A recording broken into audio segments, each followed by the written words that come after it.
In the previous section, we have learned about the Bode plot of like first order poles and zeros. However, for some cases, we might encounter a complex transfer function which cannot be decomposed to first order zero and poles. So in this section, we are going to learn a special case as the quadratic pole response.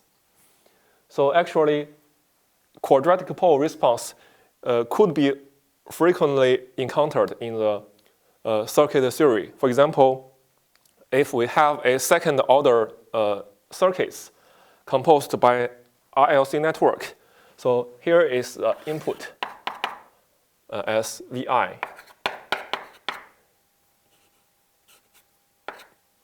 And we have the LC filter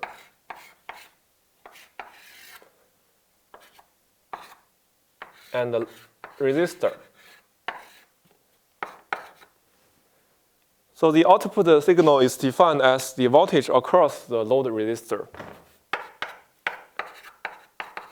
So you will see that this circuit is very frequently encountered in circuit theory, not only in circuit theory, but also in power electronics. It's like the output stage of a buck converter, right? So for such a second order circuit, we can calculate its transfer function. Gs equals to the ratio of the output signal and the input signal.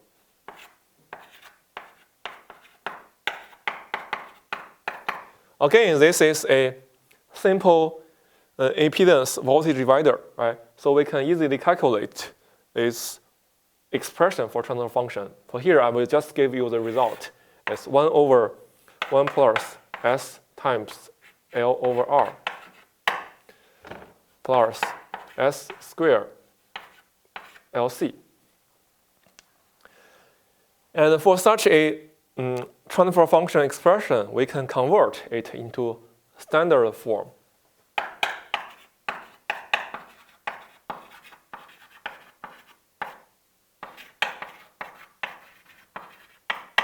Standard format.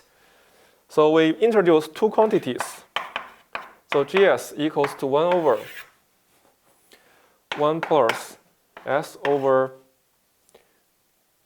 Q omega 0 plus S over omega 0 squared. If you map this standard format to here, right, you will see that there are two quantities, right? One is Q, one is omega 0. So first, let's introduce Q. Q is called the quality factor.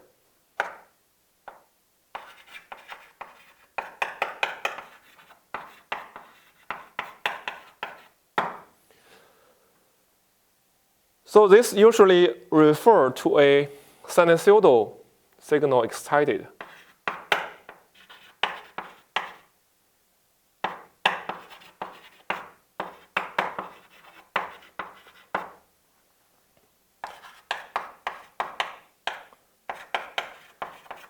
Sinusoidal signal excited passive network.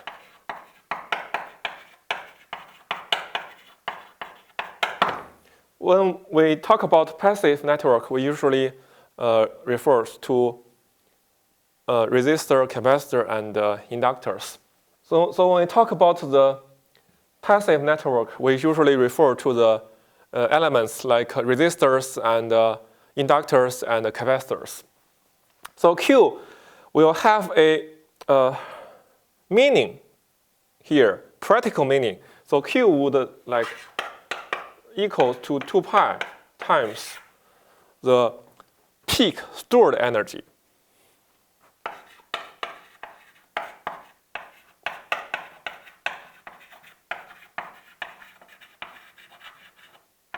We know that for RLC circuit, L and C, they are energy storage units. So they can store energy. So the numerator means the peak stored energy. And the denominator will be equals to the energy dissipated per cycle.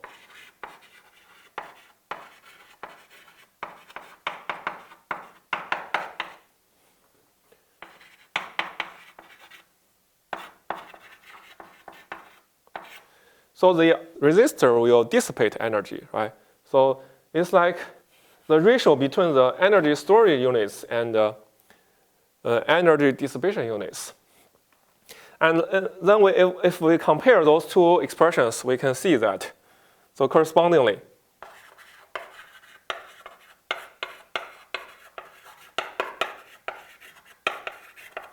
we can find out the omega 0 by comparing here and here, right? Omega 0 will be equals to 1 over square root LC. So this is indeed the resonance angular frequency of inductor and the capacitor. And the Q can also be solved by comparing this term and this term.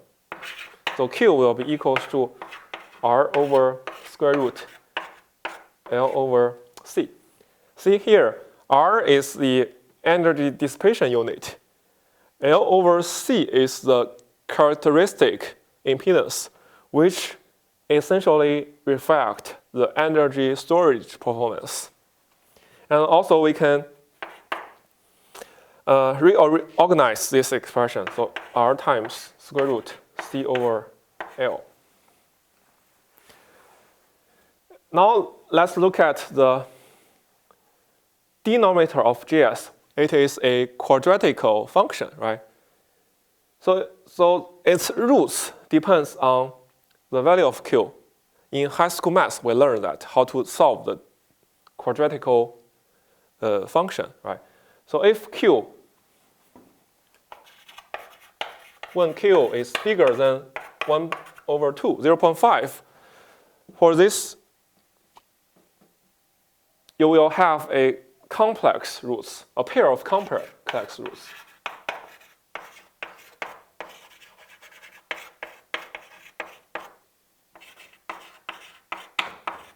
Meaning that you will have a pair of complex poles for such a quadratical system, right? Quadratical system. And of course, those pair of complex poles, they are kind of conjugate, right? The real parts are identical, imaginary parts are opposite. And then we can calculate the magnitude of GS and the phase of GS. First, let's write the magnitude. So you replace S by j omega. So this will be essentially a complex number. You can solve it. Its magnitude. So this will be equals to 1 over square root, right? This j omega square will be equals to minus 1, minus omega square, right? So this will be the real part plus 1. This will be the imaginary part. It's easy to calculate. So the real part, 1 minus omega over omega 0 square plus the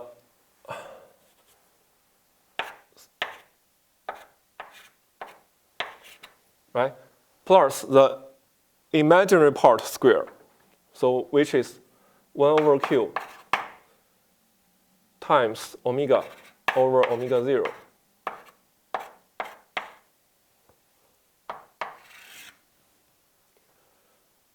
So that is the magnitude of the transfer function of GS. And similarly, we can calculate the phase G. Okay, so the real part square plus imaginary part square root, and then we do the inversion. That is the magnitude plot. And then we look at the phase plot, phase angle. Again, we replace S by j omega. So this will be equals to the phase angle of denominator, right? Then we invert it, we'll have a minus sign here, right? Then arc tangent, the imaginary part, which is 1 over q omega over omega 0, right? And the real part, which is 1 minus omega over omega 0 square. So that is the phase plot. The phase expression, right? Then we can plot those two expressions in the frequency domain.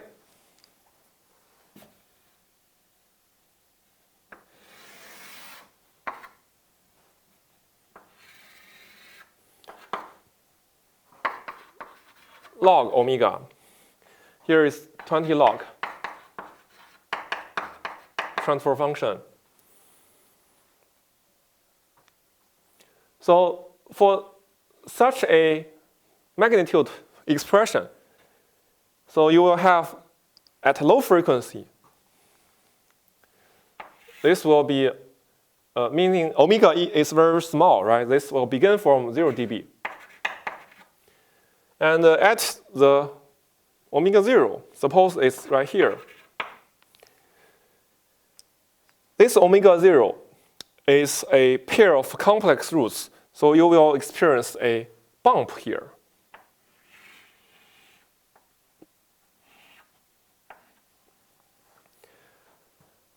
Indeed, the height of this bump equals to Q in decibel, right? Q in dB. And for high frequency, it's like the pair of poles, they take effect together, right? So overall, there is a minus 40 dB per decade slope.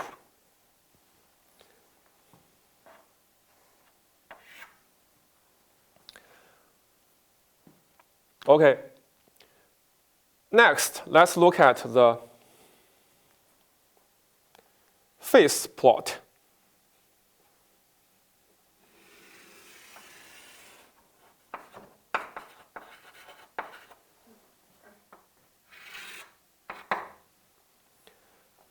Phase angle of G. So again, we need to mark the 0.1 omega and 10 times omega.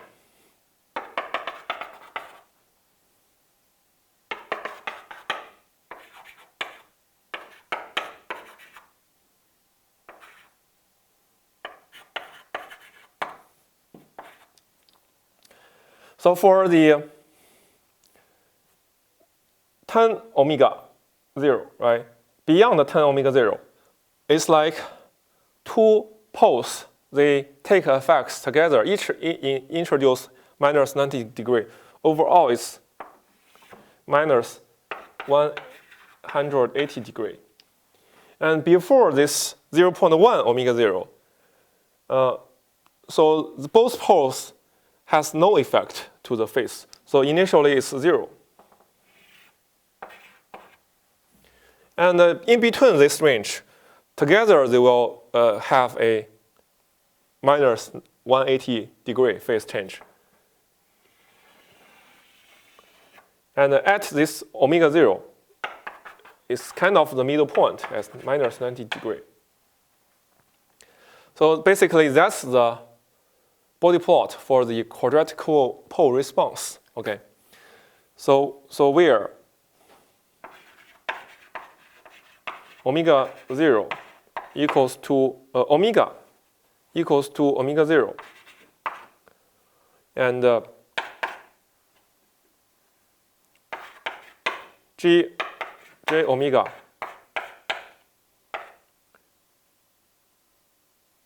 equals to Q in dB, which correspond to here, right? The height of the bump at frequency equals to omega 0 would be equals to the Q in dB. Actually, you can also just substitute Q to here, omega to here, right? Suppose omega equals omega 0. This equals to 1. Here is 0, right? This is cancelled. Here, 1, right? 1 over Q squared, right? 1 over Q squared, square root will be 1 over Q. Inverted will be equals to Q, right? That's why we say that the height of the bump equals to Q in decibel. And also, for the phase plot, Q will also take effect. So actually, Q control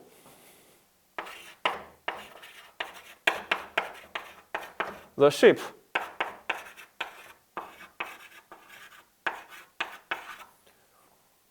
of exact curve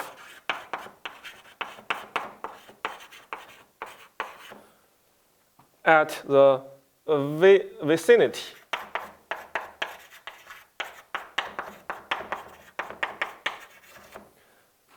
of omega equals to omega 0. So here is an example, right, of this description. Another example is for the phase plot. If you have different value for Q, you will have the different sharpness of the phase plot. For example, if you increase Q, then this phase plot will be sharper.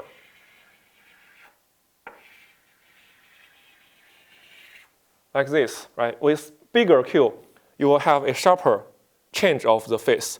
With lower Q, you will have a loose change of the phase. Okay, till now we have derived a Bode plot of a simple RLC quadratical system. And essentially, the quadratical pole response is the adding effect of both conjugate pair of complex poles.